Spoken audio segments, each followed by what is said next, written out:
Hello everyone and welcome back to our channel, Super J and Power Joe World of Fun. And today we're going to read a book about the true story of the Three Little Pigs. This book was part of our book club party, but however we didn't get a chance to read it, so we're going to go ahead and read it today. I hope that you enjoyed the Three Little Pugs story. So we're going to take a stab at reading the true story of the Three Little Pigs by A. Wolf. Okay, and remember, if you like the content of this channel, please subscribe and turn on your notification bell to receive alerts when we post a new video.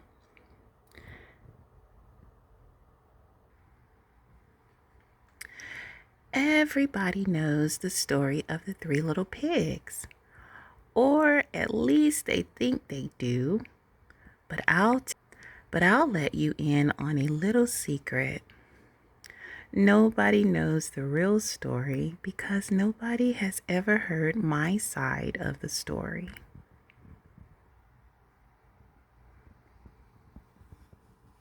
I'm the wolf, Alexander T. Wolf. You can call me Al. I don't know how this whole big bad wolf thing got started, but it's all wrong.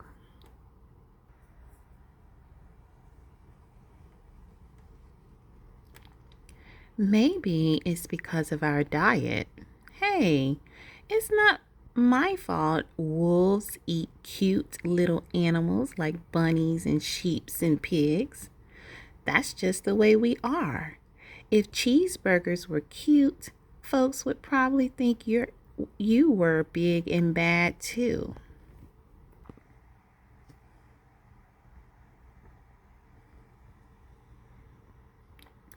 But like I was saying, the whole big bad wolf thing is all wrong. The real story is about a sneeze and a cup of sugar.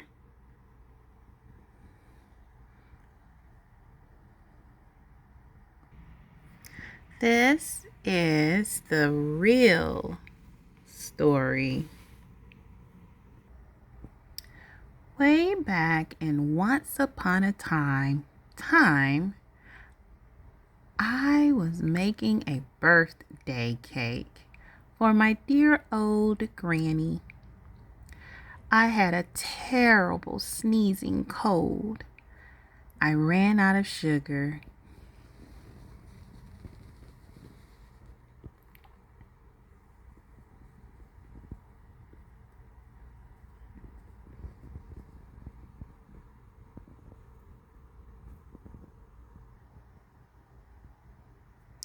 So I walked down the street to ask my neighbor for a cup of sugar. Now this neighbor was a pig, and he wasn't too bright either. He had built his whole house out of straw. Can you believe it? I mean, who in his right mind would build a house of straw?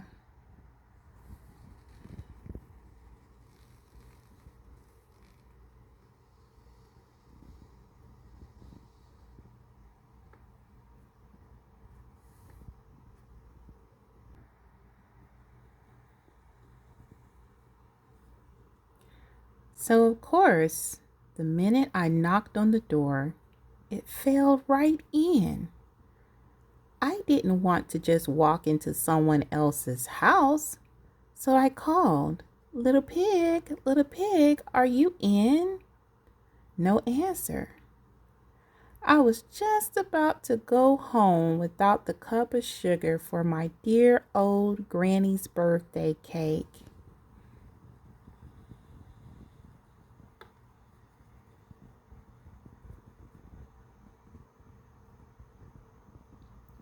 That's when my nose started to itch. I felt the sneeze coming on. Well, I huffed and I snuffed.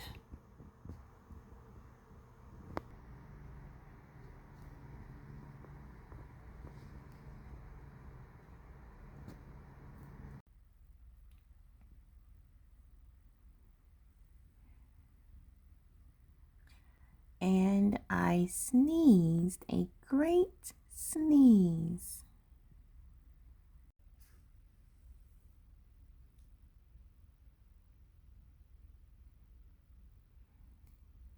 And you know what? The whole darn straw house fell down. And right in the middle of the pile of straw was the first little pig. Dead as a doornail. He had been home the whole time.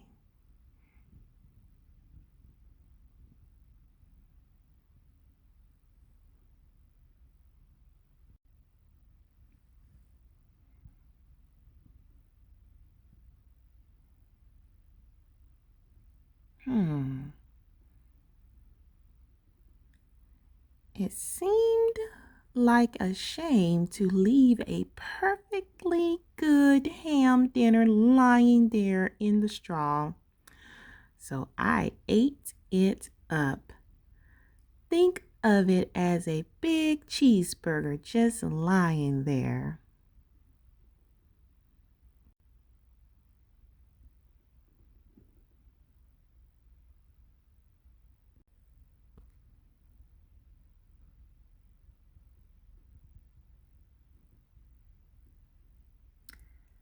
I was feeling a little better, but I still didn't have my cup of sugar. So I went to the next neighbor's house. This neighbor was the first little pig's brother. He was a little smarter, but not much. He had built his house of sticks.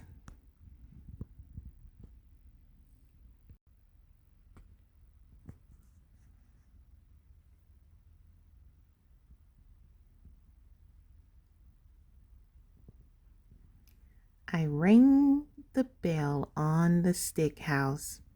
Nobody answered. I called, Mr. Pig, are you in? He yelled back, Go away, wolf. You can't come in. I'm shaving the hairs on my chinny chin chin.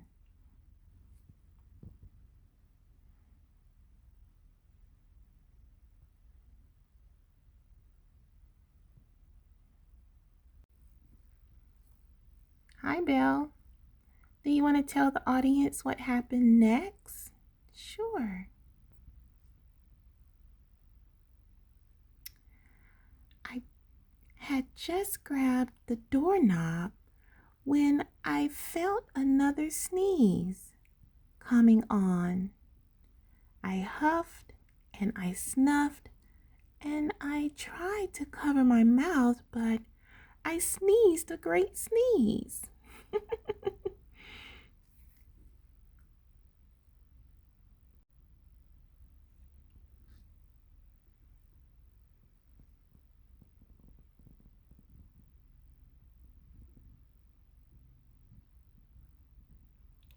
And you're not going to believe it, but this guy's house fell down just like his brother's. When the dust cleared, there was the second little pig, dead as a doornail. Wolf's honor.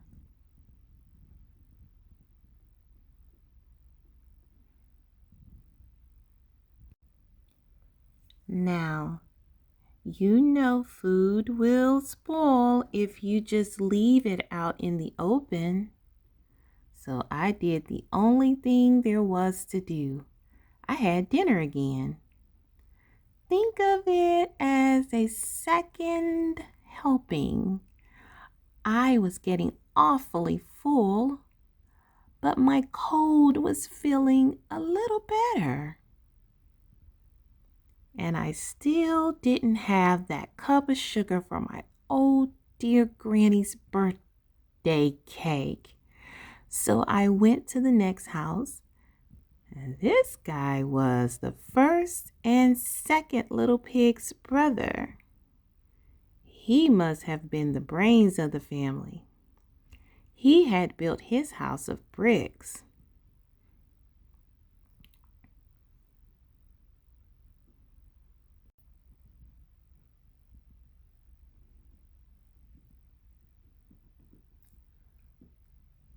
I knocked on the brick house. No answer. I called, Mr. Pig, are you in? And do you know what that rude little porker answered? Get out of here, wolf.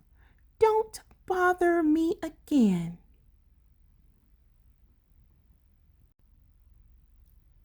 Talk about impolite.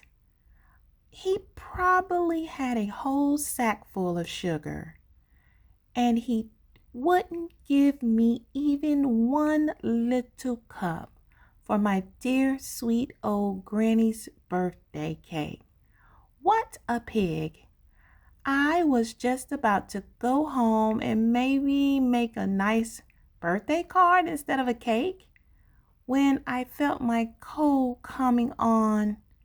I huffed and I snuffed and I sneezed once again. Then the third little pig yelled, and your old granny can sit on a pin. Now, I'm usually a pretty calm fellow, but when somebody talks about my granny like that, I go a little crazy.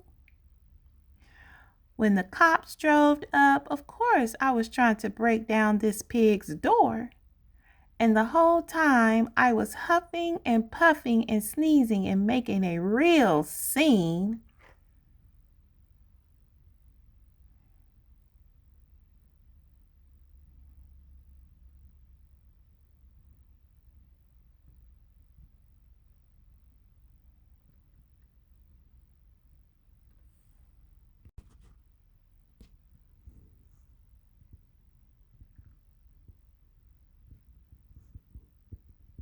The rest, as they say, is history. The news reporters found out about the two pigs I had for dinner. They figured a sick guy going to borrow a cup of sugar didn't sound very exciting.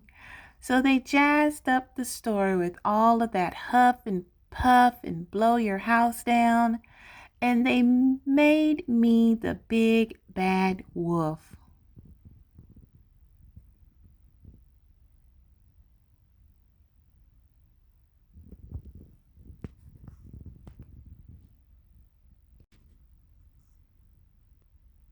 But maybe you could loan me a cup of sugar?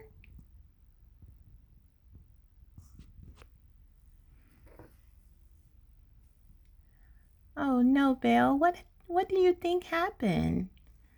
Well, it looks like Mr. Wolf maybe did something bad. Yeah, but I think the lesson that we can learn from anything is that there's always two sides to a story. Yeah, but you just can't go up to your neighbor's house and eat them if something bad happens to them. Yeah. Yeah, but I understand, animals, they have to eat too, but I think sometimes we don't know that our actions sometimes have consequences. Yeah.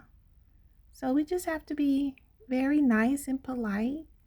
And if we ring someone's doorbell and they say go away, they may not want to be bothered at that time. That is true. But it looks like he is still wanting to make his grandmother's cake. Yeah, but he's going to have to wait a little while. Yeah, I understand. Well, if you like this content and you like our channel, subscribe and turn on that notification bell so that you can receive alerts and more of our videos. Thank you for tuning in. Have a good day. Bye.